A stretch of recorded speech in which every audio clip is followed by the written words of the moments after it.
Selamat sore pemirsa, Berita Nusantara kembali menyapa Anda pada hari ini. Sejumlah berita aktual akan kami sajikan untuk Anda. Bersama saya Haifatunisa, inilah Berita Nusantara selengkapnya.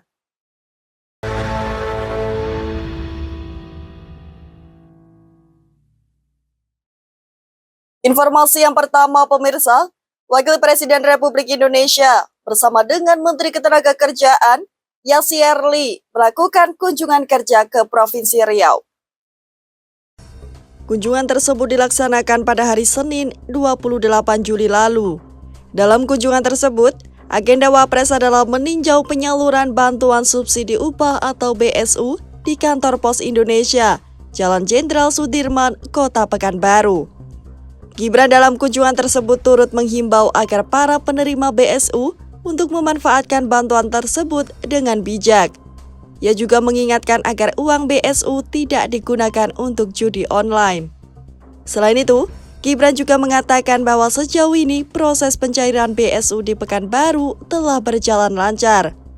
Gibran juga menekankan pentingnya transparansi dalam penyaluran bantuan, serta meminta pihak penyalur untuk memastikan tidak ada pemotongan dana.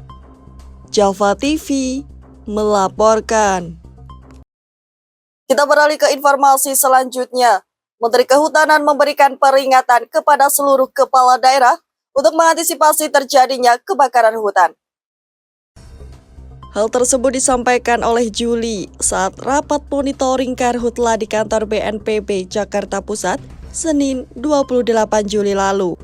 Dalam keterangannya, Juli mengatakan bahwa berdasarkan data dari BMKG dan BNPB, terjadi peringatan untuk sejumlah provinsi di 10 hari pertama di bulan Agustus. Munculnya peringatan tersebut disebabkan oleh curah hujan yang kecil hingga tingkat kekeringan lahan yang menimbulkan potensi kebakaran hutan yang tinggi. Selanjutnya, Juli juga menyampaikan hasil monitoring tersebut yang menyatakan bahwa kebakaran hutan per hari bisa dikendalikan. Sementara itu, Kepala BMKG Dwi Korita Karnawati juga memperingatkan kepada para kepala daerah untuk mewaspadai potensi karhutla hingga 10 hari pertama bulan Agustus nanti. Java TV melaporkan. Kabar baik datang dari dunia internasional. Thailand dan Kamboja sepakat untuk melakukan gencatan senjata. Pada Senin 28 Juli lalu, Thailand dan Kamboja setelah kedua negara tersebut sempat berperang selama beberapa hari, resmi melakukan gencatan senjata. Gencatan senjata ini disambut baik oleh Perdana Menteri Malaysia Anwar Ibrahim. Anwar mengatakan bahwa gencatan senjata ini merupakan langkah awal yang vital dalam menuju pemulihan perdamaian dan keamanan. Thailand awalnya menolak melakukan mediasi, akan tetapi keputusan tersebut berubah setelah Presiden Amerika Serikat Donald Trump mengancam negosiasi tarif tidak akan dilanjutkan jika perang masih berlanjut. Java TV melaporkan. Informasi selanjutnya pemirsa, Menteri Keuangan Sri Mulyani memberikan perhitungan atas tarif 0% produk Amerika Serikat. Sebagai tambahan informasi, penurunan harga produk migas dan pangan bisa terjadi akibat produk dari Amerika Serikat masuk ke Indonesia dengan tarif 0%. Oleh karena itu, imbas tarif 0% tersebut akan mempengaruhi harga jual produk tersebut di Indonesia. Sri Mulyani juga menyebut bahwa produk Amerika Serikat nantinya akan menjadi lebih murah dibandingkan dengan produk lokal. Oleh karena itu, pemerintah terus memantau risiko hambatan yang kemungkinan dapat terjadi dari penerapan tarif 0% ke depannya bagi perekonomian dalam negeri. Pemberian tarif biaya masuk 0% bagi produk Amerika Serikat juga merupakan salah satu poin kesepakatan perdagangan terkait dengan tarif resiprokal antara Indonesia dan Amerika Serikat. Sementara itu, penurunan tarif produk Indonesia asal Amerika Serikat dari sebelumnya 32% menjadi 19% dinilai dapat memberikan efek positif, terutama bagi sektor industri padat karya. Java TV melaporkan. Kita beralih ke berita internasional pemirsa. Konferensi Kecerdasan Buatan Dunia tahun 2025 menunjukkan kemampuan Cina dalam pengembangan robot pintar. Acara yang diselenggarakan pada 26 sampai 28 Juli tersebut diikuti oleh sebanyak 800 perusahaan dan memamerkan 3.000 lebih produk mutakhirnya. Sebagai tambahan informasi, acara tahun ini berfokus kepada embodied intelligence yang melibatkan sistem cerdas dengan kehadiran fisik serta interaksi real-time dengan lingkungan. Selain itu, dengan menggunakan kemajuan kecerdasan buatan, generatif, serta inovatif, perangkat lunak maupun keras, robot humanoid semakin mampu berinteraksi dengan lingkungan di sekitarnya dengan cara cerdas dan adaptif. Seperti dalam video yang ditampilkan, dalam video tersebut memperlihatkan dua robot humanoid yang saling beradu tinju. Adanya video tersebut memperlihatkan kecanggihan robot serta kemajuan kecerdasan buatan. Java TV melaporkan. Dari Kepulauan Riau, Kementerian Koordinator Bidang Politik dan Keamanan telah mengeksekusi 4,25 juta metrik ton sisa stockpile biji bauksit. Langkah ini merupakan tindak lanjut penyitaan aset negara yang sebelumnya terbengkalai selama lebih dari 1 dekade. Dalam sambutannya, Wakil Menteri Koordinator Bidang Politik dan Keamanan, Lodewijk F. Paulus, menyampaikan apresiasi terhadap kinerja Deks BPDN yang telah bekerja keras dalam mewujudkan visi misi Presiden Prabowo. Sadar tidak sadar hari ini kita juga telah menambah peningkatan devisa negara. Penerimaan itu yang tadinya sudah terbengkalai, tahu-tahu ada nilai 1,4 triliun rupiah. Itu kan luar biasa, ya. Selanjutnya, Wamenko juga mengatakan bahwa ini merupakan bukti ketika mau bekerja sama, maka akan mampu mengubah masalah menjadi sebuah potensi. Tidak hanya itu, potensi ini akan menjadi kontribusi nyata bagi negara. Sementara itu, Sekretaris Jaksa Agung Muda Intelijen Kejaksaan Republik Indonesia, Sarjono Turin, mengatakan bahwa bauksit ini merupakan barang bukti dari kasus korupsi pertambangan yang telah memiliki putusan hukum tetap. Java TV melaporkan.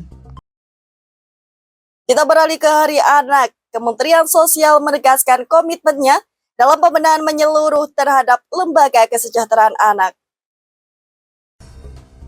Hal tersebut disampaikan oleh Menteri Sosial Saifullah Yusuf dalam peringatan Hari Anak Nasional di Gedung Aneka Bakti Kemensos di Jakarta pada Senin 28 Juli lalu.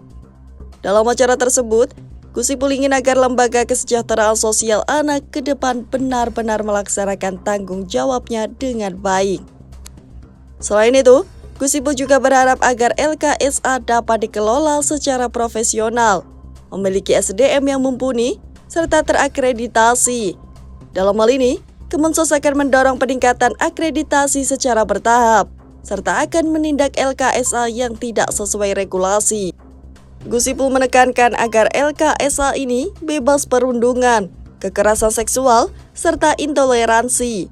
Oleh karena itu, Kemensos mengajak pemerintah daerah untuk ikut bersama dalam mengawasi penyelenggaraan perlindungan anak.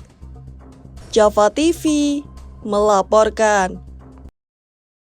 Kabar selanjutnya pemirsa, Presiden Prabowo Subianto menerima kunjungan Perdana Menteri Malaysia Anwar Ibrahim di Istana Negara.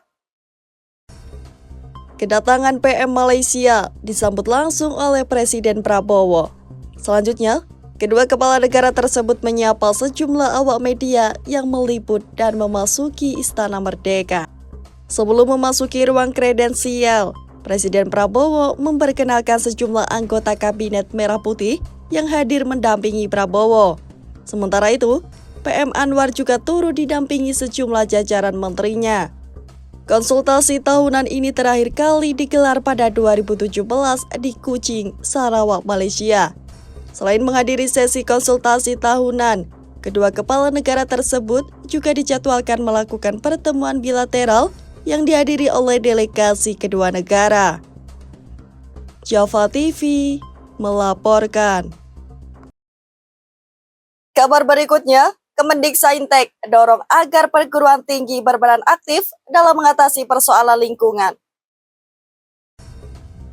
Hal tersebut disampaikan dalam Forum Rektor Perguruan Tinggi 2025 yang diikuti oleh 41 pimpinan perguruan tinggi dari seluruh wilayah di Indonesia. Dalam keterangannya, pada hari Senin 28 Juli lalu, Fauzan mengungkapkan bahwa Kemendiksaintek berupaya mendorong kampus untuk ikut serta dalam mengkonsep dirinya sebagai bagian entitas sosial, di mana tingkat kepedulian terhadap lingkungan tinggi. Dalam periode ini, dengan program Saintek berdampak, Kemendiksaintek berdampak, harapan besarnya adalah kampus mulai membuka diri, mulai mendesain dirinya sebagai bagian dari entitas sosial, dan kemudian juga meningkatkan kepekaan, meningkatkan peran, meningkatkan tugas dan fungsinya sebagai bagian dari entitas sosial. Selain itu, Fauzan juga mengatakan bahwa langkah ini sejalan dengan arahan Presiden Prabowo melalui visi besar Astacita, program hasil terbaik cepat, serta program prioritas yang menempatkan pembangunan berkelanjutan. Java TV melaporkan. Informasi terakhir pemirsa, seorang pria di Amerika Serikat melakukan aksi penembakan di dalam gedung pencakar langit di Midtown Manhattan.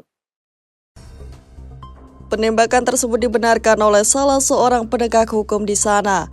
Dalam keterangannya, pada Selasa 29 Juli lalu, ia mengatakan setidaknya sebanyak 4 orang tewas akibat insiden ini, termasuk petugas kepolisian setempat. Sebelum peristiwa terjadi, kepolisian menyebut awalnya ada seorang pria bersenjata yang mengenakan rompi anti peluru dan melepaskan tembakan ke arah gedung pencakar langit tersebut. Diketahui, tersangka penembakan tersebut tewas, serta tersangka tersebut diidentifikasi sebagai pria berusia 27 tahun. Java TV melaporkan. Baik pemirsa, informasi tadi sekaligus menjadi penutup perjumpaan kita hari ini. Saya Haifatudisa dan segenap tim redaksi yang bertugas pamit undur diri. Selamat sore, salam berita Nusantara.